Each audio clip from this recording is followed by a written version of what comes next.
ভাগবতের দশম স্কন্ধের নবম অধ্যায় পড়া শেষ করেছি। ভগবান মায়ের হাতে বাঁধা পড়েছেন। মা যশোদা ভগবানকে বেঁধেছেন দড়ি দিয়ে নয়। তৃতগৈব দামোদরম ভক্তিবধ্যম। তো প্রথম সত্যব্রতমুনির প্রথম শ্লোক, দ্বিতীয় শ্লোক, তৃতীয় শ্লোকের উপর চর্চা হয়েছে। আজকে চতুর্থ শ্লোক। বরম দেব মোক্ষণম মোক্ষবধিং বা নচানং বীর্ণে অহম বরে সাদপিহ ইদন্তে বপুরনাথ গোপাল বালম সদা মে মনস্যাবি রাস্তাম কিমান্নয়। পদকর্তা লিখছেন, আমি বরম দেব, হে দেব, হে ভগবান দামোদর, আমি কোনো কিছু আপনার কাছে প্রার্থনা করি না, এমনকি মোক্ষও চাইছি না। একটা জিনিস চাই, ইদন্তে বপুরনাথ। বপু মানে শরীর। এই যে তোমার গোপাল রূপ শরীর,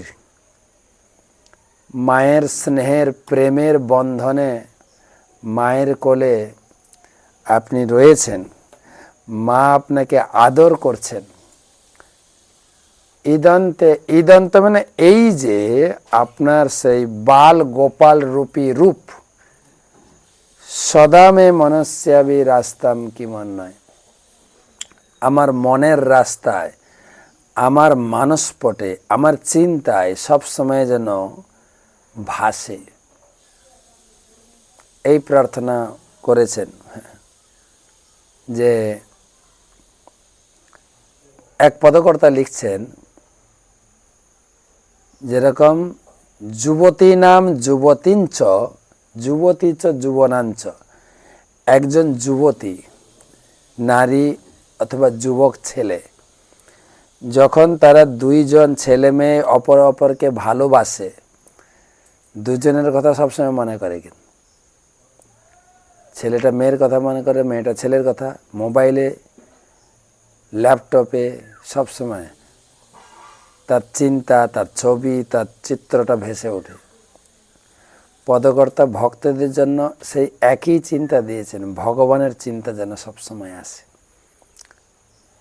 যে হে প্রভু, তোমার তো অনেক রূপ রয়েছে, রাধা কৃষ্ণ, গিরি গোবর্ধনধারী, বংশীবাদন লীলা, অনেক রূপ রয়েছে, কিন্তু আমি কেবলমাত্র এই বাৎসল্য ভাবময়ী মা তোমাকে যে কোলে রেখেছেন, আদর করছেন, সেই বাল গোপাল রূপী চিত্র যেন আমার মানসপটে সবসময় ভাসে। এটাই ভগবানের কাছে প্রার্থনা করতে হবে।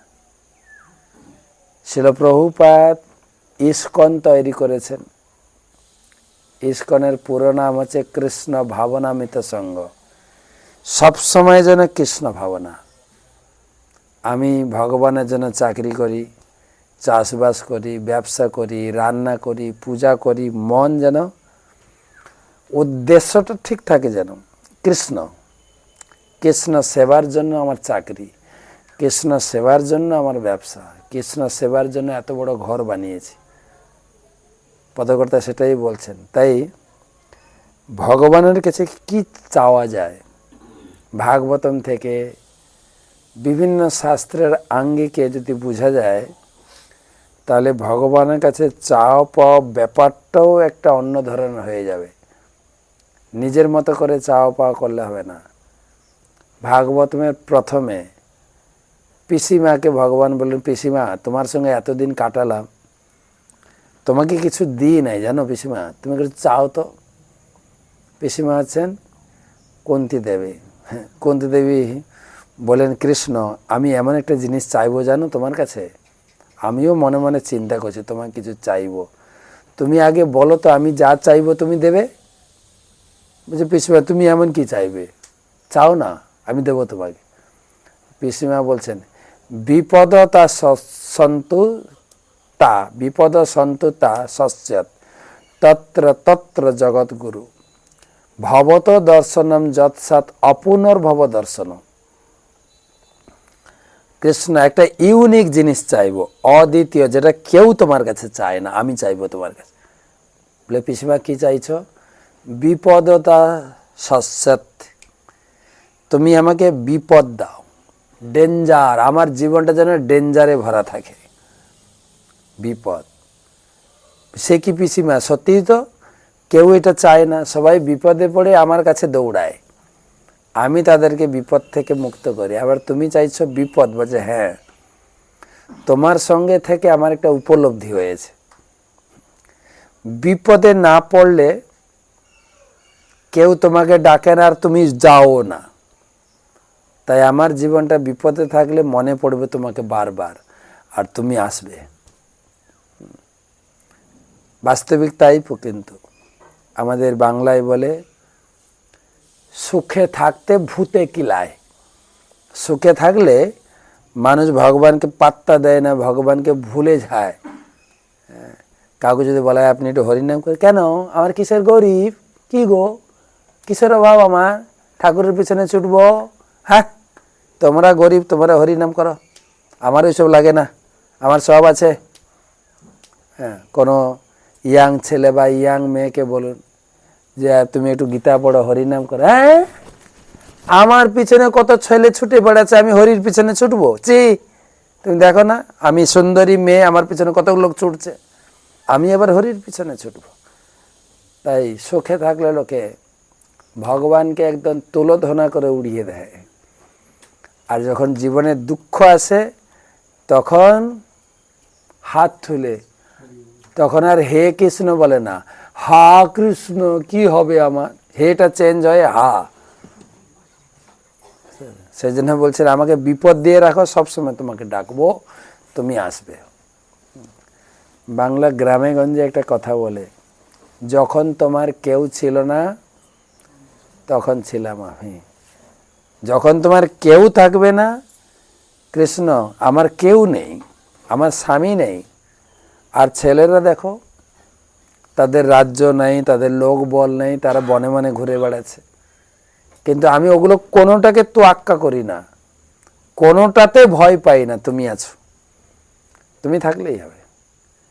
তাই আমার জীবনটা বিপদ দাও, বিপদে বিপদ সন্তু তা সস্যৎ তত্র তত্র জগৎগুরু ভবত দর্শনম যৎসাৎ অপুনর্ভব দর্শনম। বিপদের সময়ে পড়ে তোমাকে আকুল ভরে ডাকবো, তুমি আসবে, দর্শন দেবে, আর তোমাকে দর্শন পেয়ে আমার ভবমুক্তি হয়ে যাবে। হরি বল। তার পরের অধ্যায়ে ভীষ্মদেবকে বললেন, পিতামহ ভীষ্ম আপনি কিছু চান? ভীষ্ম চেয়ে বসলেন। ইতি মতিরূপকল্পিতা বিতৃষ্ণা ভগবতী শাশ্বত পুঙ্গম্যে বিভুম্নি সসুখ উপগতে ক্বচিৎ দিবহতু প্রকৃতিমুপেয়সি যৎ ভব প্রভাব।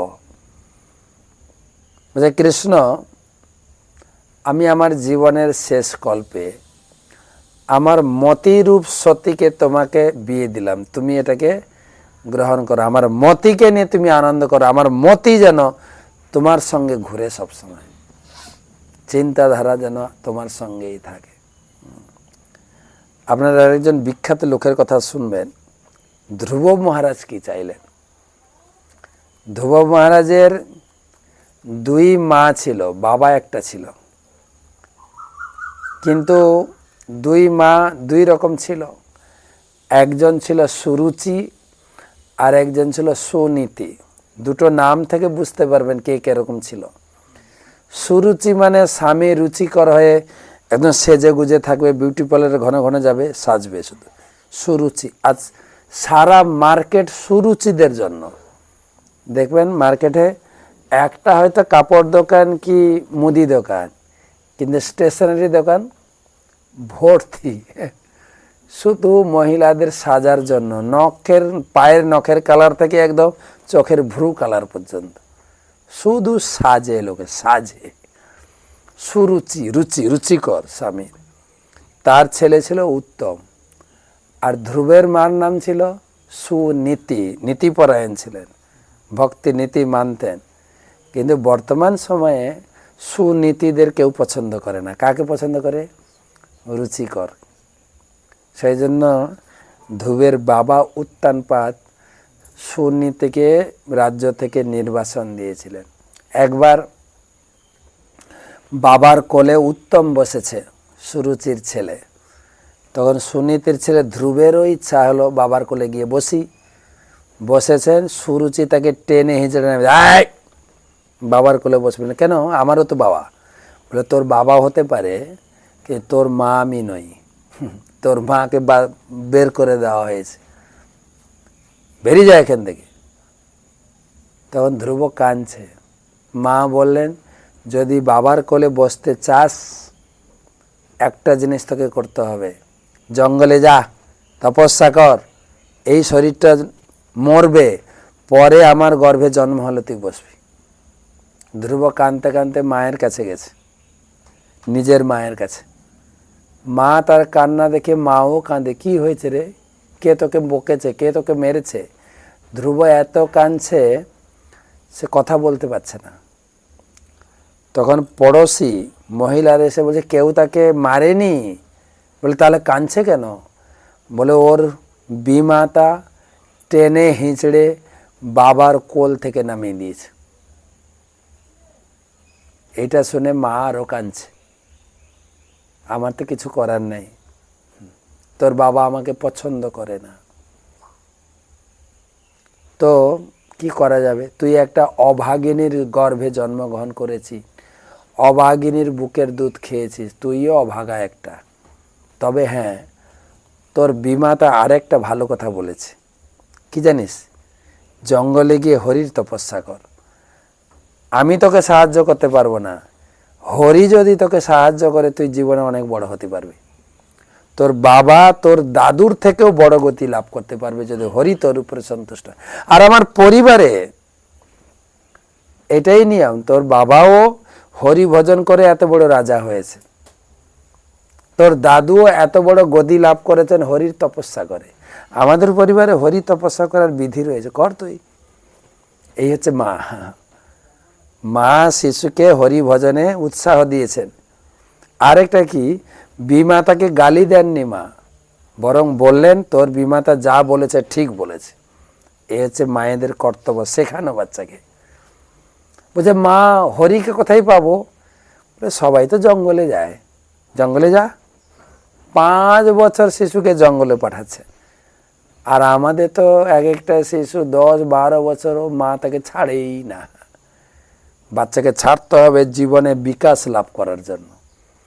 বেরিয়েছেন জঙ্গলে গিয়ে, তার অনেক বড় কাহিনী। রাস্তায় নারদ মুনি তাকে দীক্ষা দিলেন, জঙ্গলে গিয়ে 6 মাস তপস্যা করে ভগবানকে লাভ করলেন। ভগবান তার সামনে এসে গেছেন, বলছে ধ্রুব তুমি কিছু চাও? বলছে প্রভু না, আমি তো আর কিছু চাইবো না। বলে এই কি, তুমি বাবার উপরে রাগ করে, বিমাতার উপরে ক্রোধ করে মায়ের আশীর্বাদ নিয়ে এসছো কিছু চাইতে, এখন চাইবে না কেন? তখন ধ্রুব শ্লোক বলছেন, 5 বছরের বাচ্চা সংস্কৃত শ্লোক বলে ভগবানকে বুঝাচ্ছেন। স্থানাভিলাষী তপসী স্থিতয়ম, আমি বাবার থেকে দাদুর থেকে বড় গদি লাভের জন্য এসে তোমার তপস্যা করলাম, ঘাস পাতা খেয়ে তপস্যা করেছি। কিন্তু তাং প্রাপ্তবান দেব মনীন্দ্র গুহ্যম, কিন্তু আমি তো গদি পাওয়ার পরিবর্তে আপনাকে পেয়ে গেছি। আপনাকে মুনি ঋষি যোগী ধ্যানীরা যারা তপস্যা করেও আপনার নাগাল পায় না, আমি পেয়ে গেলাম আপনাকে। দেবতাদের মুনি ঋষিদের অগম্য বস্তু আমি পেয়ে গেছি। কাঁচন বিচিন্নম অপি দিব্যরত্ন। আমার এখন কি অনুভব হচ্ছে জানেন? এই যে বাবার থেকে দাদুর থেকে বড় গদি, এটা মনে হচ্ছে আমি কয়টা কাঁচের টুকরো খুঁজতে এসেছিলাম, পেয়ে গেছি আপনার মতো দিব্যরত্ন। হরি বল। স্বামীন কৃতার্থ অপি বরম না যাচ্ছে, আর তো আমি কিছুই চাই না। বলছে ধ্রুব তুমি কিছু চাইতে এসছিলে, কিন্তু তোমাকে কিছু না কিছু চাইতে হবে। আমি কি এমনি ঘুরে যাব নাকি? আমি আছি যখন তোমাকে কিছু না কিছু দেব, তুমি কিছু চাও। ধ্রুব তখন বলছেন ভক্তিং মোহ প্রভবতাম তৈ মে প্রসঙ্গ্য ভূয়াদ অনন্ত মহতাম অমল শয়ানম জেনাঞ্জস উল্লুন মুর ব্যসনম ভবাব্ধিম নেশ্যে ভবৎ গুণ কথামৃত পানমত্তি। আমাকে ভক্তি দিন। আর ভক্তি মানে কি? আমরা তো বলি ঠাকুর আমাকে ভক্তি দিন। ধ্রুব কিন্তু একদম ক্লিয়ার করে, ভক্তি মানে আমাকে কতগুলো কান দিন। কান, কান বলে কান নিয়ে কি করবে? বলেন প্রভবতাম তৈ মে প্রসঙ্গ ভূয়াত অনন্ত মহতাম অমলাশয়ানম। যারা মহৎ ব্যক্তি আছে, যারা আপনার শুদ্ধ ভক্ত, তাদের কাছ থেকে শুধু আপনার কথা ভাগবতম থেকে শুনবো। এই দুটো কানে না কুলাচ্ছে না। ইচ্ছা হয় এর কথা শুনবো, ওর কথা শুনবো, ওর কথা শুনবো, সময় কোথায়? তাই একসঙ্গে অনেকগুলো কান ফিট করে দেব, শুনতে থাকবো। অর্থাৎ ধ্রুব মহারাজ বলছেন ভক্তির একটা মেন অংশ হচ্ছে ভাগবত শোনা আর ভাগবত পড়া। যদি ভাগবত শোনা আর ভাগবত পড়াতে রুচি না হয়, এত কিছু করা সব বেকার, সব বেকার। ধর্ম সনুষ্ঠিতস্য পুংসাম বিশ্বক্সেন কথা সূচ ন উৎপাদয়ত যদি রতি শ্রময়ে বহি কেবল। আমি ভালো করে ধর্ম পালন করছি, জপ করছি, প্রসাদ খাচ্ছি, ভাগবত পড়তে না ভালো লাগে না, ভাগবত শুনি না, তাহলে আপনার সব কিছু প্রক্রিয়া শেষ। তাই ধ্রুব মহারাজ বলছেন যে নাঞ্জস উলু ব্যারণম ব্যসনম ভাবাব্দি। যত আপনার কথা শুনবো, যত কথা শুনবো, তত ভক্তিতে ধীরে ধীরে উঠবো উপরের দিকে, একদম সরাসরি ভগবত ধামে পৌঁছে যাব। তাই প্রভু কিছু দেন না, আমাকে বেশ কয়টা কান দিয়ে দেন, কান দিয়ে শুধু ভগবানের আপনার কথা শুনবো। আপনার ষষ্ঠ স্কন্ধে চিত্রকেতু মহারাজ, চিত্রকেতু মহারাজের সামনে ভগবান এলেন। চিত্রকেতু অনেক বড় প্রার্থনা করেছেন, স্তুতি করেছেন। বুঝে অনেক কিছু তো বললে, এবার কি চাও বলো তো, আমি একটু কিছু দেব তোমাকে, আমি দেব তোমাকে, কি চাইছ? তখন চিত্রকেতু মহারাজ বলছেন নাক পৃষ্ঠম ন চ পারমেষ্ঠ্যম ন সার্বভৌমম ন রসাধিপত্যম ন যোগ সিদ্ধিম অপুন ভবর বা সামঞ্জস্য যা বিহরস্য কাঙ্ক্ষে। বলে প্রভু, আমি এই অঞ্চলের পঞ্চায়েত প্রধান হতে চাই না, রাজ্যের মন্ত্রীও চাই না, ব্রহ্মাণ্ডের ভূমণ্ডলের পতিও হতে চাইছি না, সার্বভৌমত্ব আমি চাই না, ন যোগ সিদ্ধি, যোগীদের যে সিদ্ধি সেটাও আমি চাই না। বলে না না তো অনেক কথা বললে, কিটা চাও সেটা বলো। তখন বলছে অজাত পক্ষা ইব মাতরম খগা। খগা মানে পাখি। যেরকম পাখি যখন বাচ্চা প্রসব করে না, ডিম থেকে যখন বাচ্চাগুলো ফুটে, তার পাখা গজায় না, সে বাসাতে থাকে, শুধু মার উপরে নির্ভরশীল, চোখও ফুটে না। খাওয়াবে কে? মা। মার জন্য অধীর আগ্রহে বসে থাকে।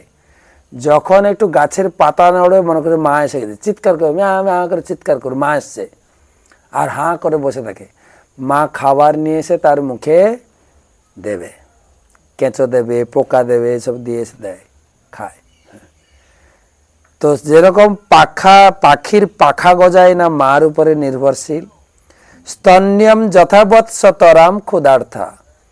বাছুর, গাই মাঠে চড়তে গেছে, বাছুর হাঁ করে তাকিয়েছে, মা কখন আসবে তার দুধ খাবো।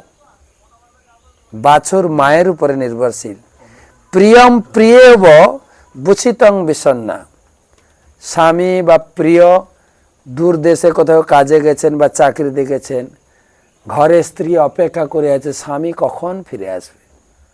প্রিয়া প্রিয়ৈব বুচিতং বিষণ্ণা। ঠিক সেই রকম মন অরবিন্দাক্ষ দিদিক্ষতাম। ঠিক সেই রকম আমার মন যেন কেবল তোমার অপেক্ষা করে, তোমার চিন্তা করে।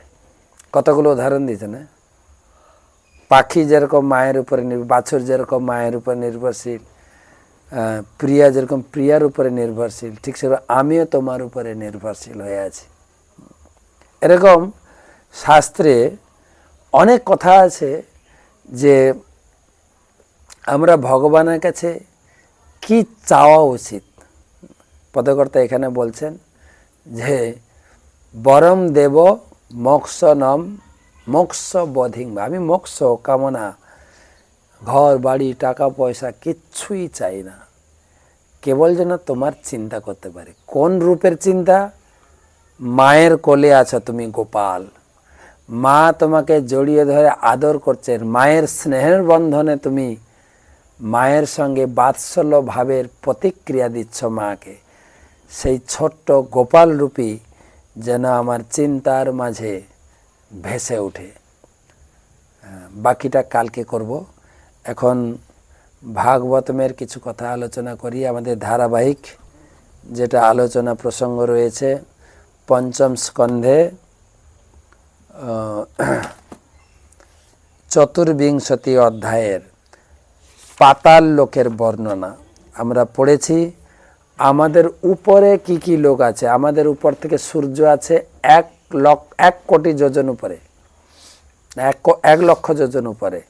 তার থেকে 2 লক্ষ যোজন উপরে চন্দ্র আছে। তার থেকে 2 লক্ষ উপরে কি কি আছে আমরা আলোচনা করেছি। এখন পাতালের দিকে বর্ণনা। এই মাটি থেকে 10,000 যোজন নিচে আছে অতল, বিতল, 10 করে নেবে। অতল, বিতল, সুতল, মহাতল, রসাতল, পাতাল। ধীরে ধীরে 7টা লোক, নিচে আছে নরক। তো সেই পাতাল লোকে কি আছে সেটা নিয়ে আলোচনা চলছে। নমঃ বিষ্ণু পাদায় কৃষ্ণ পৃষ্ঠায় ভূতলে শ্রীমতে জয় পতাকা স্বামী নীতি নামিনে নমঃ আচার্য পাদায় নিতাই কৃপা প্রদায়িনে গৌর কথা ধামদায় নগর গ্রাম তারিণে তমাদিদেবম করুণা নিধানম তমালবর্ণম সহিতাবতারম অপার সংসার সমুদ্র সেতুম ভজামহে ভাগবত স্বরূপম। তো গ্রন্থরা শ্রীমদ্ ভাগবত মহাপুরাণ পঞ্চম স্কন্ধ চতুর্বিংশতি অধ্যায় পাতাল লোকের বর্ণনা প্রসঙ্গে আমাদের আলোচনা 11 শ্লোক থেকে। আজকে আবার রমা একাদশী পালন করছেন সবাই। খুব বিখ্যাত কার্তিক মাসের 2টো একাদশী, কৃষ্ণপক্ষে আর শুক্লপক্ষে। এটা আছে কৃষ্ণপক্ষের রমা একাদশী, আর লাস্ট একাদশী আসবে কার্তিক মাসে উত্থান। ভগবান শুয়েছেন 4 মাস আগে, রথের পর দিন ঘুমিয়েছেন, মাঝখানে 2 মাস পরে পাশ ঘুরেছেন, আর এই কার্তিক মাসের শেষে তিনি উঠবেন। বাবা, 4 মাস ভগবান ঘুমিয়েছেন। তো সেই রমা একাদশীর অপূর্ব মাহাত্ম্য আপনারা শুনেছেন, আমি ইউটিউবে ছেড়েছি। রমা একাদশী প্রতি একাদশীর 3-4 দিন আগে ছেড়ে দিই, যাতে আপনাদের একাদশী করতে উৎসাহ জাগে। রমা একাদশী সেটা শুনে নেবেন। রমা একাদশীতে ভগবান কৃষ্ণ রমা একাদশীর মাহাত্ম্য যুধিষ্ঠির মহারাজকে শোনাচ্ছেন। হে মহারাজ, রমা একাদশীর অপূর্ব মাহাত্ম্য শুনুন। অপূর্ব মাহাত্ম্য যে মুচকুন্দ বলে একজন রাজা ছিলেন, ধার্মিক রাজা। তিনি অত্যন্ত ধার্মিক এবং তেজিয়ান রাজা ছিলেন। এত বড় তেজ ছিল, এমনকি স্বর্গের লোকের সঙ্গে কথাবার্তা বলতেন। জানি না ফোনে বলতে কি যাতায়াত করতেন কি জানে। ইন্দ্র, চন্দ্র, বরুণ, বিভীষণ, তাদের সঙ্গে নিয়মিত কথাবার্তা হতো। অত্যন্ত ধার্মিক এবং তেজিয়ান রাজা ছিলেন। তার একটা সুন্দরী মেয়ে ছিল, নদীর নাম অনুসারে তার নাম রেখেছিলেন। একটা বিখ্যাত নদী ভারতে আছে চন্দ্রভাগা, যেটা আছে আপনার মহারাষ্ট্রে, আমি গেছি ওখানে স্নান করেছি। চন্দ্রভাগা, পান্ডারপুর, চন্দ্রভাগা, আমাদের গীতা কোর্স থেকে ট্যুর নিয়ে গেছিলাম চন্দ্রভাগা। তো ওখানে ওই নাম অনুসারে মেয়ের নাম রেখেছে চন্দ্রভাগা। চন্দ্রভাগার বিয়ে হয়েছে এক রাজকুমারের সঙ্গে। তো একবার জামাই এসছেন শ্বশুর বাড়ি, আর সেই সময় পড়েছে রমা একাদশী। রাজার একটা কঠোর নিয়ম, একাদশীর দিন কেউ খেতে পারবে না আমার রাজ্যে, কেউ খেতে পারবে না। দশমীর দিন ঢাক পিটিয়ে নাগরা বাজিয়ে ঘোষণা দিয়ে দেন যে কালকে একাদশী, শোনো বন্ধু শোনো, কালকে একাদশী। তো এদিকে স্ত্রীর চন্দ্রভাগা, তিনি চিন্তায় পড়ে গেছেন, কি হবে? আমার তো কোনো অসুবিধা নেই, কিন্তু আমার স্বামীর কি হবে? আমার স্বামী তো না খেয়ে থাকতে পারে না। আর স্বামী এসে জিজ্ঞাসা করছেন স্ত্রীকে, আমার কি হবে? বলছে আমিও খুব চিন্তা করছি কি হবে। তো কেননা আমার বাবার নিয়ম বড়ই কঠিন। সাধারণ লোক তো দূরের কথা, বাবার রাজ্যে যত পশু আছে না, গাই গরু হাতি ঘোড়া, জল পর্যন্ত খায় না। তুমি কি করে থাকবে? বেটার হচ্ছে তুমি বাড়ি চলে যাও, নাহলে এখানে থাকলে তো তুমি কিছু খেতে পাবে না। তখন চন্দ্রসেন, মানে চন্দ্রভাগার স্বামী চন্দ্রসেন বলছে, যা হবে হোক, আমি কিন্তু একাদশী পালন করব, ভাগ্যে যা আছে তাই হবে। সারাদিনটা তো কেটে গেছে মোটামুটি, যেই রাত্রে সে রাত কাটে না। ভক্তদের জন্য রাতটা আনন্দদায়ক, যারা হরিবাসর করে, সারাদিন অনেক ব্যস্ত থাকে, হিজিবিজি চিন্তা, রাত্রে শুধু জপ করে আর হরিনাম করে কাটায়। ভক্তদের জন্য হরিবাসর, সারাদিন হরি কি বলে এই তিথি পালন করে, একাদশী রাত্রে হরিবাসর করে, সারা রাত হরিনাম করে, আনন্দে কেটে যায়। কিন্তু ওর তো রাত কাটছে না, ক্ষুধা জ্বালায় পেটে যন্ত্রণা শুরু হয়ে গেছে। ঠিক ভোর হতে হতে মারা গেছে। আর যেই মারা গেছে, সে যে একাদশী ব্রত করেছে, তার ফলে সে একটা দিব্য অদ্ভুত নগরী, যেটা সোনা রূপা চাঁদি দিয়ে তৈরি, সে দিব্য অদ্ভুত নগরীর রাজা হয়ে গেছে। ভালোই। একদিন এই রাজার, মুচুকুন্দ রাজার একজন ব্রাহ্মণ তীর্থ ভ্রমণ করতে করতে ওখানে পৌঁছেছে। দেখে আমাদের রাজার জামাই এখানে বসে রাজত্ব করছে। বলছে, আরে জামাই বাবু, তুমি এখানে কি করে এলে? এত সুন্দর রাজ্য, তারপরে তোমাকে দেখছে দ্বিতীয় ইন্দ্রের মতো, এত তেজ। বলছে রমা একাদশী করে পেয়ে গেছি, রমা একাদশী। তো ঠাকুরমশাই, আমার এই রাজ্য তো পেয়েছি, রাজ্যটা অস্থির, কি করে স্থির হবে? আপনি আমার স্ত্রীকে গিয়ে খবর দেবেন আমি এখানে আছি। তো ব্রাহ্মণ ঠাকুর এসে চন্দ্রভাগে খবর দিয়েছে, এ রাজকুমারী, তোমার স্বামীর সঙ্গে দেখা করে এলো। হ্যাঁ, স্বামীর সঙ্গে দেখা করলো? হ্যাঁ, সে গন্ধর্ব নগরী কত সুন্দর দেখতে, চারিদিকে সোনার প্রাসাদের মাঝখানে রাজ সিংহাসনে দ্বিতীয় ইন্দ্রের মতো রাজ্য করছে। বলে সত্যি আপনি দেখেছেন? আপনার, আমাকে তো স্বপ্নের মাধ্যমে। বলছে আমি নিজের চোখে দেখেছি। তোমার স্বামী বলেছেন যে আমার স্ত্রীকে খবর দেবে, আর আমার রাজ্যটা কিভাবে স্থির হয় সেটা ব্যবস্থা করবে। তখন চন্দ্রভাগা বলছে, ঠাকুরমশাই আমাকে নিয়ে চলুন, আমার স্বামীকে দেখতে ইচ্ছা করছে। হ্যাঁ গো, আমি এক মুহূর্ত থাকবো না, স্বামীর কাছে যাও। তখন ব্রাহ্মণ ঠাকুর নিয়ে গেছেন। সেই রাজ্যে প্রবেশ করার মুখে এক ব্রাহ্মণ, তেজস্বী ব্রাহ্মণ বসে আছেন। তার কাছে গিয়ে প্রণাম করেছেন, তাকে আশীর্বাদ করেছেন, তাকে শক্তি দিয়েছেন। তার রূপটা এই রক্ত চামড়ার রূপ বাদ দিয়ে দিব্য শরীর দিয়েছে। সেই দিব্য শরীরে স্বামীর কাছে পৌঁছেছে। স্বামীকে গিয়ে প্রণাম করেছেন। স্বামী তাকে পেয়ে খুব আনন্দ। তখন স্বামী স্ত্রীকে বলছে, অহোভাগ্য, তোমাকে আমি ফিরে পেয়েছি এখানে, তো আমার রাজ্যটা অস্থির, তুমি তোমার তপস্যার বল দিয়ে এটাকে স্থির করে দাও।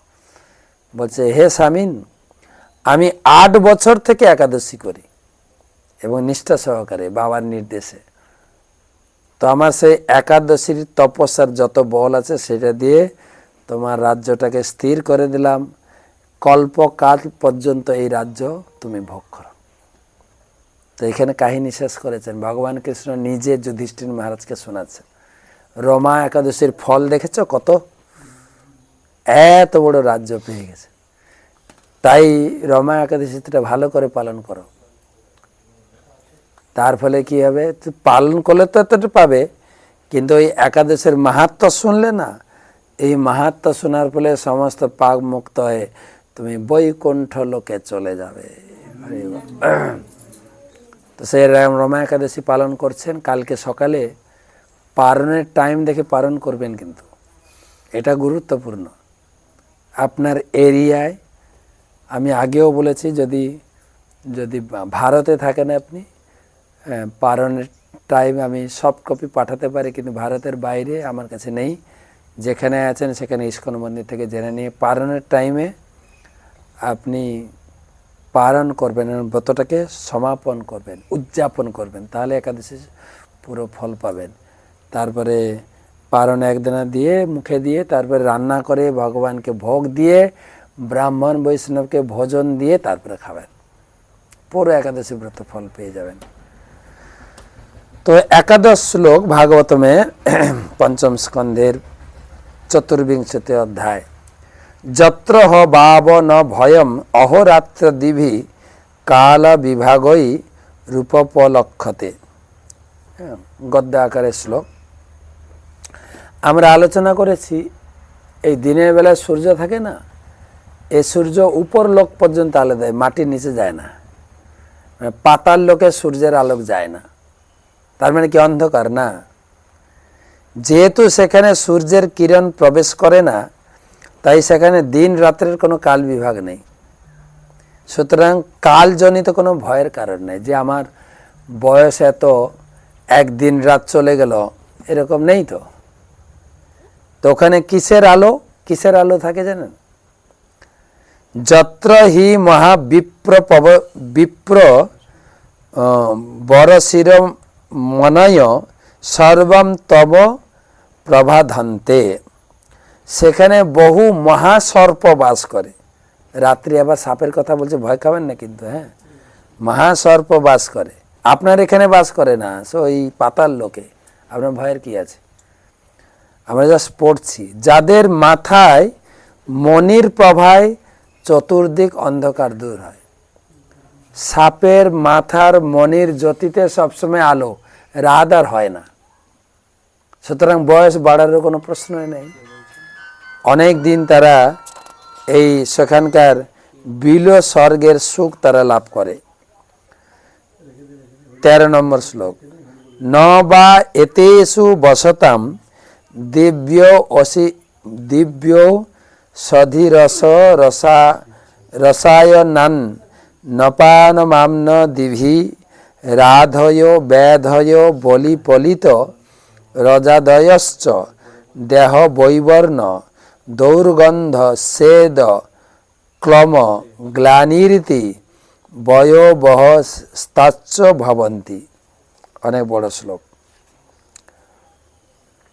অনুবাদ: যেহেতু সেই সমস্ত লোকের অধিবাসীরা দিব্য ঔষধির রস পান করে এবং ওই রসে স্নান করে, তাই তারা সব রকম মানসিক উৎকণ্ঠা ও শারীরিক ব্যাধি থেকে মুক্ত।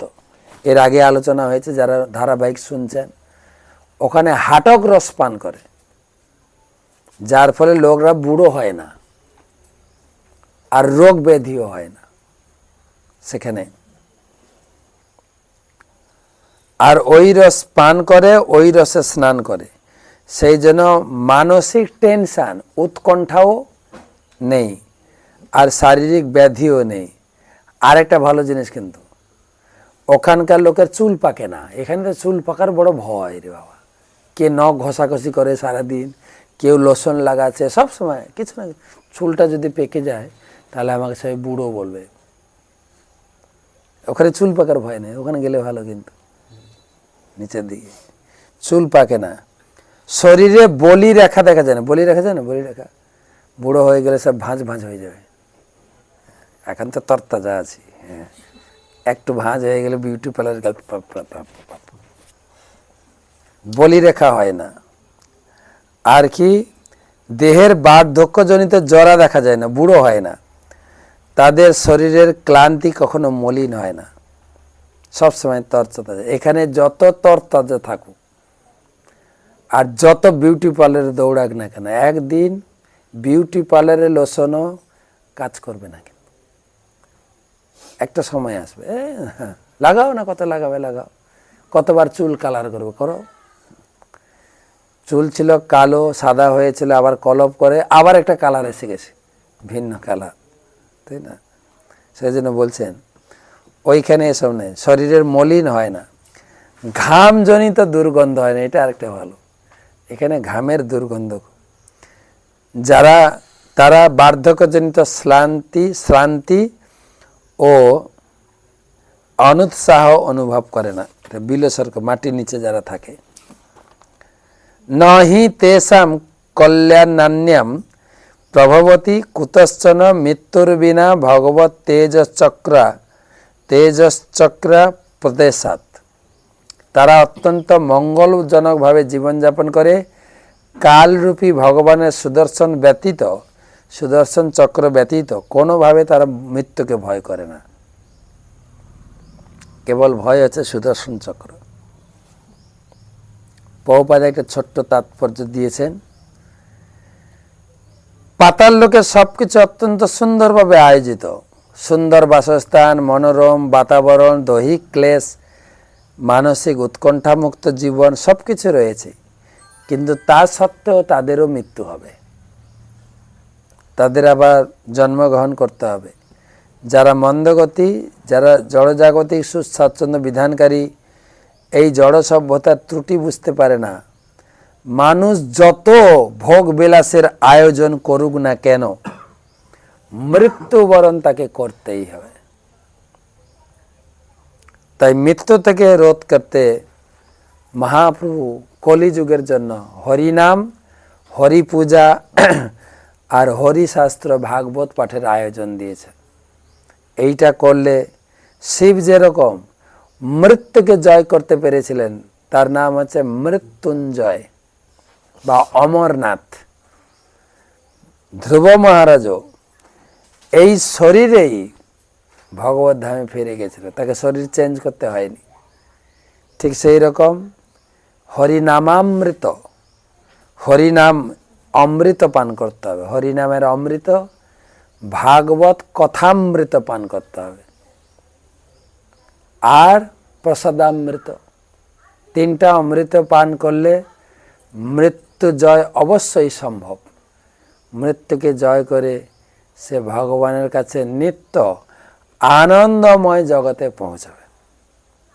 কিন্তু আমরা তিনটা অমৃতের মধ্যে একটা অমৃত আমরা খুব পছন্দ করি, প্রসাদামৃত। মানে আমরা ভাগবত কথামৃত বা নামামৃতে অত আনন্দ পাই না। কিসে আনন্দ পাই? অন্নামৃতে। খাবার হলেই ভাগবত পাঠ যে করুক না কেন আগে উঠে দৌড়াবো, সেই জন্য একটু লেট হবে। ধীরে ধীরে এই অন্নামৃত দোষ নাই, অন্ন খাবেন। অন্নামৃত খেতে খেতে যদি নামামৃতে একটু রুচি হয় আর ভাগবত কথামৃতে রুচি হয়, তাহলে পূর্ণ আনন্দপূর্ণ জীবন ভগবত ধামে ফিরে যাব। হরি বল। আজকে এই পর্যন্ত রাখি।